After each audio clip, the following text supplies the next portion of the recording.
adalah tindakan yang dilakukan oleh pejabat publik, politisi, ataupun PNS, serta pihak lain yang memiliki kepentingan di mana orang-orang menyalahgunakan posisinya demi mendapatkan kepentingan individual.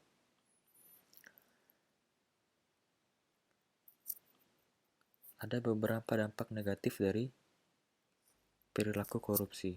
Yang pertama, dalam bentuk tata ekonomi, yaitu pemborosan sumber daya, gangguan penanaman modal, dan lainnya. Dalam sisi tata sosial budaya, bisa menyebabkan adanya revolusi sosial dan ketimpangan sosial.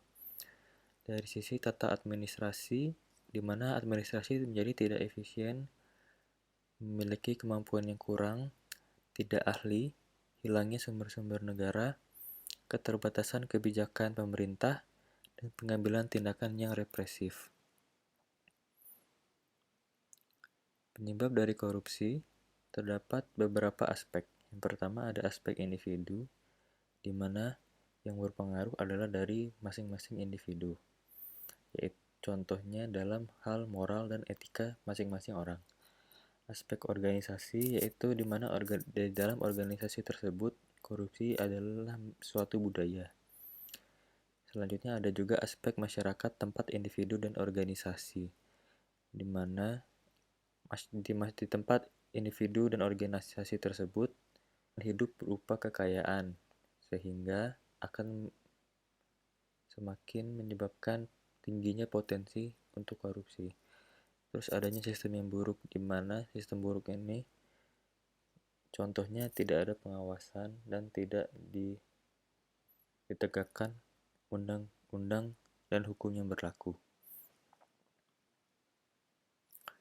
Pencegahan korupsi dapat melalui perbaikan sistem atau perbaikan manusia. Perbaikan sistem ini contohnya adalah menjalankan peraturan, memperbaiki birokrasi, dan sebagainya. Perbaikan manusia adalah dengan cara penanaman moral dan etika. Terdapat beberapa jenis-jenis korupsi. Itu kerugian keuangan negara, suap-menyuap, penggelapan dalam jabatan, pemerasan, perbuatan curang, benturan kepentingan dalam pengadaan, dan gratifikasi. Tipologi dari korupsi. White collar crime, di mana bentuk kejahatan melibatkan para pelaku yang profesional. Invisible crime, kejahatan yang tidak tampak, yaitu ada prosedur yang sangat sulit dan rumit untuk membuktikannya. Low visibility, kejahatan yang sulit pembuktiannya secara yuridis, karena perbuatan tersebut tertutup dalam pekerjaan formal dalam batasan kewenangannya.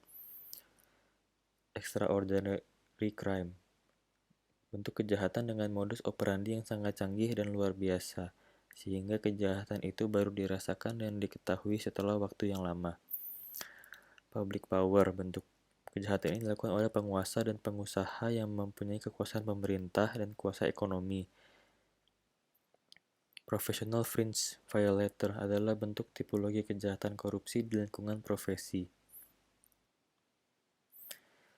Kesadaran anti korupsi dapat dilakukan dengan perbaikan spiritual accountability, di mana spiritual accountability yang baik akan menghasilkan niat baik, akan menghasilkan visi dan misi yang baik, selanjutnya akan diterjemahkan dalam usaha yang terbaik untuk mendapatkan hasil terbaik.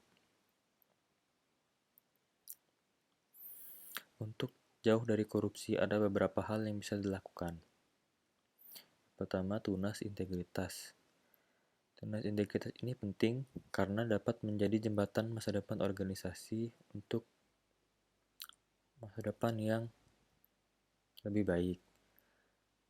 Terus membangun sistem integritas dan mempengaruhi orang lain. Terdapat 9 nilai-nilai dasar anti korupsi. Yang pertama, jujur, peduli, mandiri, disiplin, tanggung jawab, kerja keras, sederhana, berani, dan adil. Berikut untuk beberapa nilai integritas. Ya, yang pertama, kesediaan, Ketika individu bersedia menerima pengaruh untuk berintegritas dari orang lain.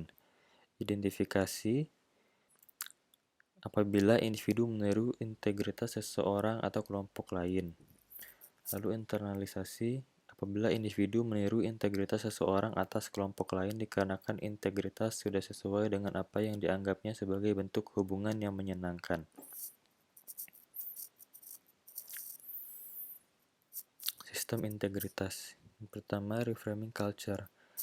Reframing culture ini bisa dilakukan dari perubahan perilaku, perbaikan ucapan, perbaikan emosi, dan pikiran. Lalu selanjutnya, seeding of integrity. Korupsi ini bisa terjadi karena seseorang terdapat di luar sistem. Lalu terdapat sepi dan rahasia sehingga kemungkinannya akan semakin tinggi. Lalu terdapat wow effect. Dalam membentuk sistem integritas organisasi, dibutuhkan kepemimpinan yang komitmen, pengendalian dan penyelarasan organisasi, dan kepatangan praktik sistem integritas.